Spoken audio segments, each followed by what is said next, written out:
In this video, we are going to discuss in detail about BFS and DFS. Before going in detail about this algorithm, we'll see where we left out. So this is a thing in the previous session we left out. So this is a search algorithm 2. Before that, we saw that search algorithm 1, which is a basic algorithm, and we went for two methods, which is moveGen and goal test functions, and then we felt that that algorithm makes a repetition, that is a loop formation within the nodes. So then we made this search algorithm 2. This is the best algorithm, like we can use this algorithm to prove some problems, prove any sort of problems. So in general, we'll discuss why we need to go for other algorithms in that way. So you can see here, there is some problem. So the first problem is like n-queen problem, and the second problem is a river crossing problem. You can see in the first problem, that is a n-queen problem, where you will be asked to place queens in such a way that it should not cut other queens. For example, you can see in this diagram, that is the first queen is placed in the third position, third row, and then the second queen is placed in the first row, and similarly that third queen is placed in the fourth row. The queen is placed in such a way that it does not cross with other queens. So this is a problem actually. So it doesn't mean that like what exactly the problem I'm coming to say is, we can place any queens in any order. See, I can place the fourth queen first, or I can place the first queen first.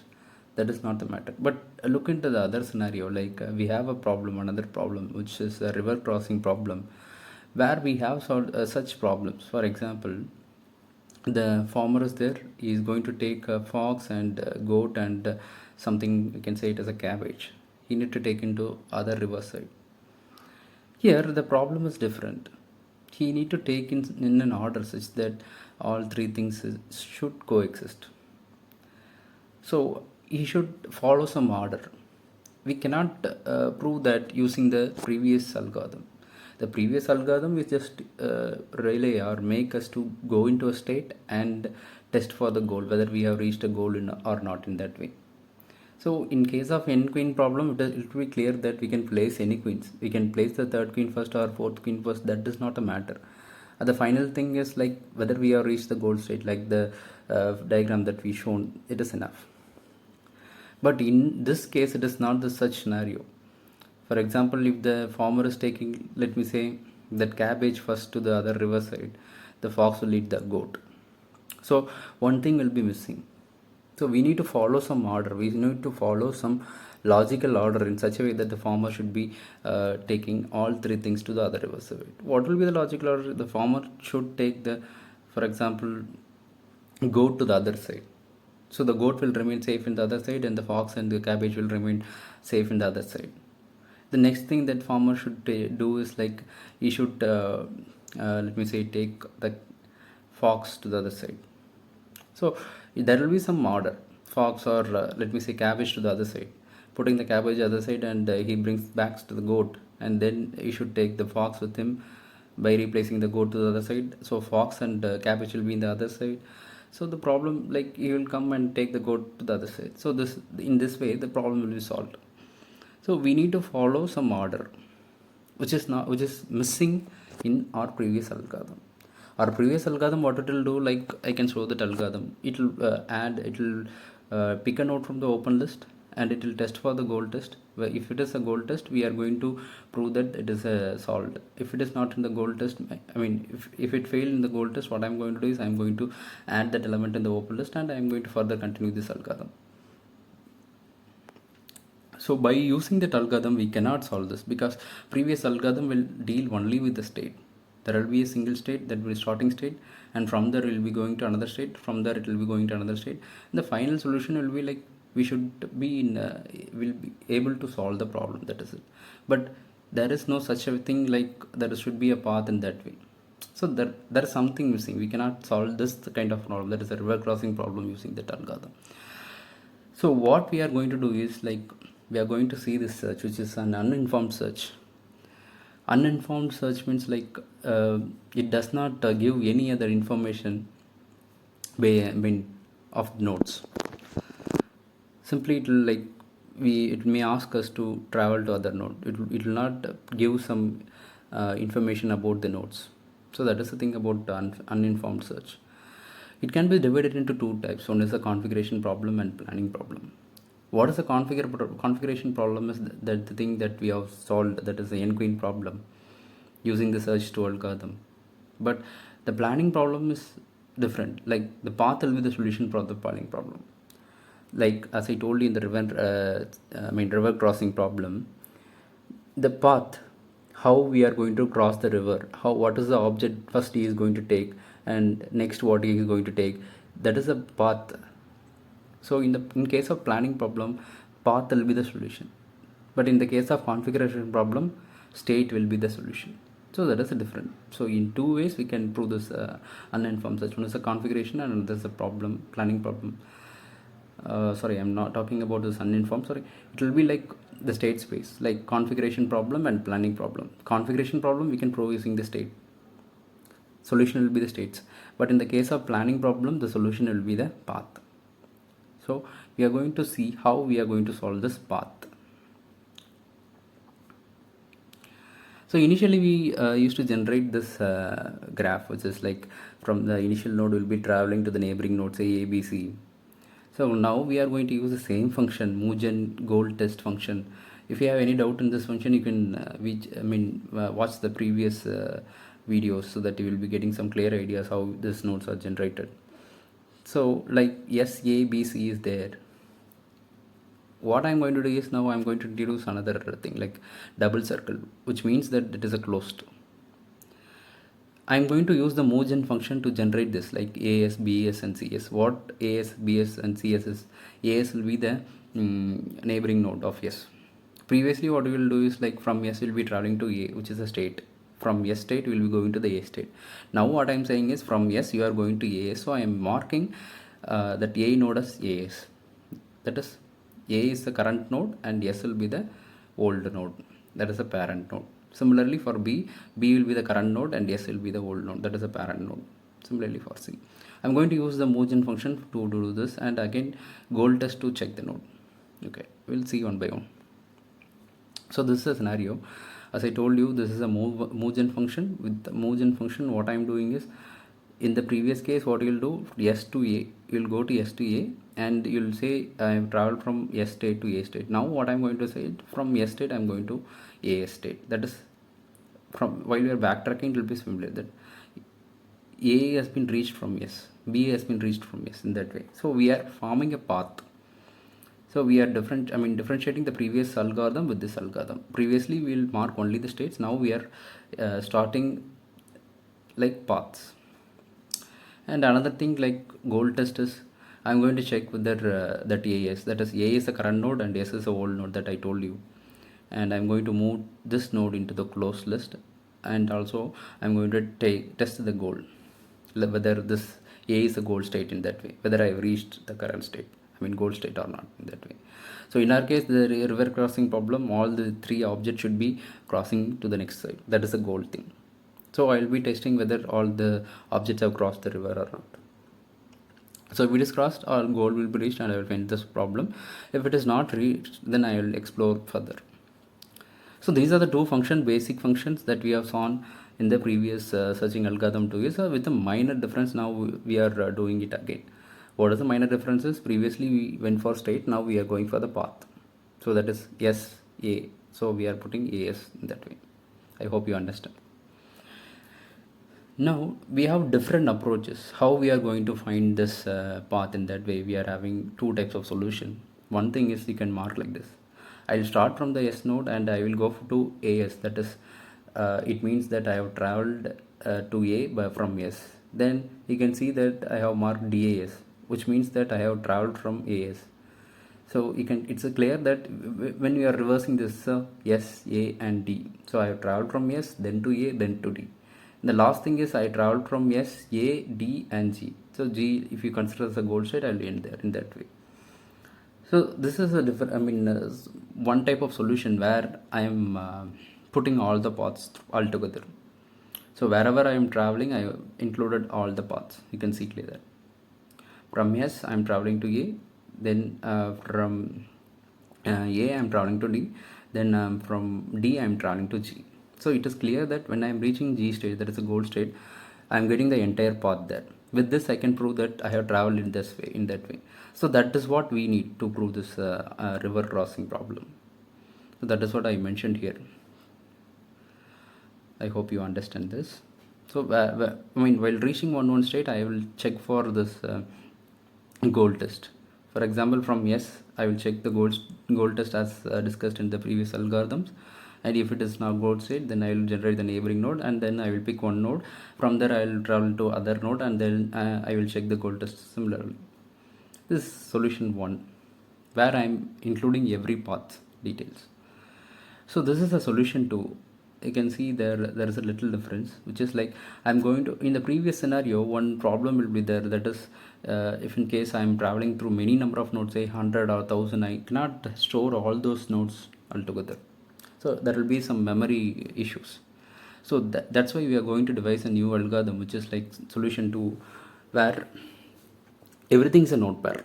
You can see in the first node is a s comma null, which means that it is a root node. From there I'm going to travel to AS. So I'm going to not store the entire path. See, in the next path is from A to D, I'm storing only DA, which means that I have to go to, I mean, I've reached D from A, that's it. So while considering A is reached from S. So while considering G, what happens? It is reached from D. So in this way, I'm going to store only the node pair, not the entire path. But here is some problem, that is, if suppose say I am reaching GD, that is a goal state, how I will find the parent node? That is another problem raised here. Previously we had problem that there is some kind of memory issue because we need to store a long path. But here there is some other problem, which is like how I will find the parent node. So that is a problem here in the solution too. But it is better than the previous thing because here there will be no memory issues. Okay, but now how to find this goal path? So finding the goal path, we can devise a new algorithm, that is a reconstruct path algorithm. What this algorithm will do is like you can see GD command, I mean DA from I'm going to backtrack. That is like, as I told you already, this when I find this like yes here, I can go to the previous slide. I can own it. See, A is a current node and S is a old node which is closed. So I told you already, S will be in the closed list. We discussed about this two list, which is like closed list and open list. Open list contain the element which is going to be explored. The closed list will be contain, closed list will contain the element which have been explored. So that is the difference. Like suppose say in this diagram, yes has been discovered, yes and nil is been analyzed, and whether we have checked for the goal state, it will be moved into the closed list. And then I will go for AS. AS will be checked for the goal test. If it is not the goal, and I will move to the goal list. And then DA will be checked. I will move it to the goal, closed list because it is not the goal. Then GD will be test and it is a goal state. So I am here now. I am in GD. So how I will find the other things like the parent of say G. So what I am going to do is like I am going to backtrack. That is what I am finding here. So the finding the path is little different because in previous scenario in the solution 1, what we told us the entire path will be there. So it will be easy for us to find the path. But in the case of this algorithm, this solution 2, it is little more complex because we need to find some solution for this to find the path. So I'm going to devise an algorithm which is a reconstruct path algorithm where I'm going to find this like the parent of G is D and the parent of D is A and the parent of A is S. How I'm going to find this? I'm going to search in the closed list because the closed list contain all the nodes whichever that has been explored. So in this algorithm or solution, I'm not going to delete any nodes. I'm not going to remove any node. Simply I will put in the closed list.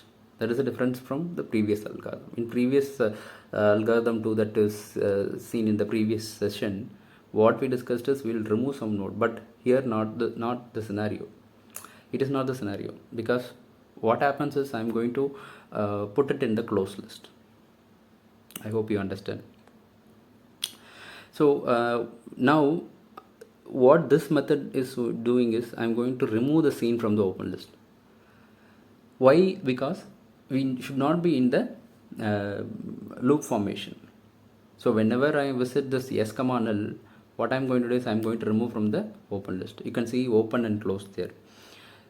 Open list contain BS and CS and EA because it has not been explored, but the closed list contain this element S comma null, AS and DA and GD because I have explored this element. You can see the double lines and double circle over there. It will be in the closed list. Open list is an element contains element which is not explored. So how I will remove the element explored? Initially the open will contain S comma null. Then what I will do? I will remove S comma open from open. Why? Because I'm going to explore that start node. So it will be removed from the open list and it will be added to the closed list, and I will explore the S where I will get AS, BS and CS, and I am going to take AS. So I will remove the AS from open list and I will add it to the closed list. Similarly, it will be continue until I find the goal state. I hope you understand. Next is how I am going to arrange the open list. So I have discussed about this, like open list contains an element which is unseen. From the initial state only S will be there. Then I will find the neighbor state. Then I will go to this other states. So initially how I am going to arrange the open list is going to form this basic algorithm which is BFS and DFS. There are two steps in which we can arrange this open list. So here you can see that first step is I'm going to pick a node from open list. That is what we saw in the previous algorithm too. I'm going to pick a node from open list. Here little different, that is I'm going to pick a node pair from the open list. Okay, at some point, same as algorithm before, at some point what I'm going to do is I'm going to add some element to the open list. How? Because you can see here when I discovered AS, when I am going to explore AS, what happens is I'll find new elements, that is DA and EA. How I have to add this DA and EA into the open list? How I am going to add is there are two steps in adding this. In either session I am going to open the head only, but there are two methods to add the element into the open list. One thing is I am going to add the new element first and then the old element. I'm going to append the new element first and I'm going to that is like I'm going to add the first new element that is discovered in the first position followed by the old element, and the step 2 method is I'm going to add the element at the last. We can see it clearly. So this is the thing I told you. See, we have this diagram that is S comma null, AS, BS, CS and DA, EA and GD. Here the step 1 is like we are adding the new element at the top and the old element will be followed, which is a form of stack. If you remember this data structure, stack is nothing but the new element will be added at the top, and while picking the new element, the top element will be removed. So the step 1 will be a formation of a stack. If you consider the step 2, what is the factors? Like it will be the old element will be at the top, that is head position, and the new element will be at the bottom. So it is a form of queue where you will be standing. Some people will be standing in the queue, and when you are going at the 10th position, you will be in the 10th position. So that is a queue. If you, in the case of stack, when you are arranging your clothes in your box, suitcase, what you will do, you will place all the clothes, and the cloth that you added that the last will be the first element to be removed. So that is a stack. I hope you understand this example. So we can see that the yellow color thing, there is a list which is open list. You can see the list that is S comma null is arranged, and from there I am picking AS, that is first node. Then from there I am picking DA, and from there I am picking GD. But in the case of green color, you can see there that the open list is contained the element that is S comma null first, and then I am adding the other elements AS, BS and CS. Then I am going for DA and DA, then I am going for GD. So this way you can arrange this element. So the first thing that we have shown, that is a stack, is nothing but it is a depth first search or deepest find search. You can express it in any way. What it happens is like I'm picking element S comma null, and from there what I'm doing, I'm adding the new element first. So while I'm exploring S comma null, I will get 3 elements, which is A comma S and B comma S and C comma S. So these are the neighboring element. What happens is I'm going to pick the element, one of the element from S comma null, which is AS. You need not worry about the order how we are picking. You can go for the leftmost node. So for the algorithm sake, I'm going to pick the leftmost element, which is AS. So from there I will discover two elements, which is DA and EA. So I'm going to pick the leftmost element, which is DA. And from there I am going to pick some element which is like not found in the left hand side. So I'm going to the right hand side, which is GD, and I'm checking that GD. So if it is a goal state, it will be written as solved. The problem will be solved. So this is some kind of search which is called as a depth first search, where we'll be going along the depth. We'll not worry about the other side elements. We'll be exploring the depth until we find the end. Once the end is reached, like for example, if GD is not the goal state, if the GD is reached, then it will go and explore EA. If EA is not the goal state, it will go to the BS. If BS is not goal state, it will go to CS. In this order it will be traveling. So this is an example from depth first search. I hope you understand this as depth first search. So next case is a breadth first search. What it does is, like, it will first start with S node. If it is not goal state, it will explore the other node, that is AS, BS and CS. Then it will pick that AS. Then it will add DA and EA to the end of the list, not to the beginning. Like, the list will be generated like this: AS, BS and CS. Then while exploring AS, DA and EA will be added. Then while exploring then it will go for BS. Since there is no element, it will go for CS. Then since there is no element, it will go for DA. Since we have element in the right edge, it will add GD. Then it will go and check whether EA is the goal state. If it is not the goal state, then it will go for the child of DA. Since GD is a goal state, it will stop there. So this is an example of breadth first search. It is a form of queue. Whatever the element added at first, it will pick one element from them and it will find the result. So I hope you understand this breadth first search. So I am going to discuss how the state space search of DFS works. So the first, we have a diagram which is like showing that S will be the initial state and there is a goal state. I am putting the big circle to mention that it is a finite search. If it is not a finite search, I will tell the scenario 2 at the end. So first the X will be explored. It will have this neighboring node. Say I have put many number of circles over there. It will be having this neighboring nodes. So how the S is going to travel is like, it will find one other node, that is a left node, and then it will go to that child node of that left node. Then it will go back to the child of another node, and then it will traverse back, because the big circle represents that it is a finite state. Finite state means like we have reached the end of this search. I'm going to move to the next level of neighbor. So I will continue with the next level of neighbor. So this is some point of something about DFS. And other thing is, it is BFS. So in the previous thing, you can see that goal is somewhere. We are doing something and the goal is in somewhere. So we are not traveling towards the goal. So this is some issues with this algorithm DFS. And similarly, BFS will be having the same state. I'm putting it the final state. If it is not a final state in the say DFS, what will happen? It will go and stretch along. It will be going in a single direction until it will find a goal state. In some case, it will not be it will be incomplete. So in finite state, it will be I can say that it will reach a goal, or it will say I can't reach a goal in that way.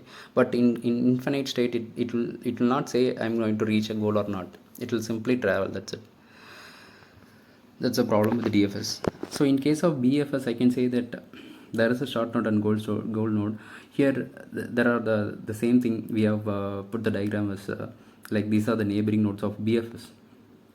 So first, initially it will take the first node and it will explore its child, and then it will go for the next node and it will explore its child. Then it will go to the next node and it will explore its child. Similarly, it will continue. It will go on exploring nearby nodes. So this type of searching is a BFS search. So again, BFS will search line by line, that is level by level nodes. So it will be comparatively better than the DFS, because we'll be finding some sort of answer at any time. But DFS will be better if it is having the answer in the left skew. Otherwise, it is a problem there. So I hope you understand this BFS and DFS concept. So next slide we will be discussing the difference between BFS and DFS, or how the efficiency of this algorithms, and we'll be contrasting why we need other algorithms in that way.